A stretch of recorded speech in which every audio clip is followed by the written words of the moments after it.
നന്നായിട്ട് നല്ല മഷി പോലെ അരയ്ക്കണം. അരച്ചിട്ട് മിക്സ് ചെയ്തതാണേ. വെന്ത് വന്ന് കുമ്പളങ്ങയ്ക്കകത്ത് അരമുറി തേങ്ങ നന്നായിട്ട് അരച്ചിട്ട് ജീരകവും ഒന്നും ചേർത്തിട്ടില്ല, അരച്ച് മിക്സ് ചെയ്തു. അപ്പൊ നമ്മൾ ഇതിനകത്ത് ഇനി ഉപ്പ് ഉണ്ടോ നോക്കണം. അതുപോലെ ഒത്തിരി വെള്ളം, ഇതിപ്പം നല്ല കൊഴുക്ക പരുവത്തില് ഒത്തിരി ഒഴിച്ചേറിയെന്ന് പറഞ്ഞാൽ നമ്മൾ ഒത്തിരി അങ്ങ് വെള്ളമാക്കാൻ പാടില്ല. ഇപ്പൊ നല്ല കട്ടിക്ക് എഴുതിയിരിക്കുന്നത്. ഇതൊന്ന് ചൂടാവട്ടെ.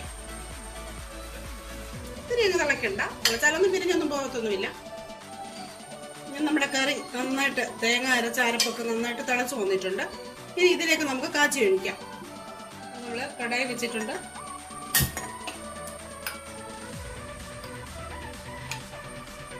കടായി ചൂടാവുമ്പോൾ വെളിച്ചെണ്ണ ഒഴിച്ചു കൊടുക്കാം. വെളിച്ചെണ്ണ ഒഴിച്ചു കൊടുക്കണം. ഒരു 2 ടേബിൾ സ്പൂൺ വെളിച്ചെണ്ണ ഉണ്ട് കേട്ടോ.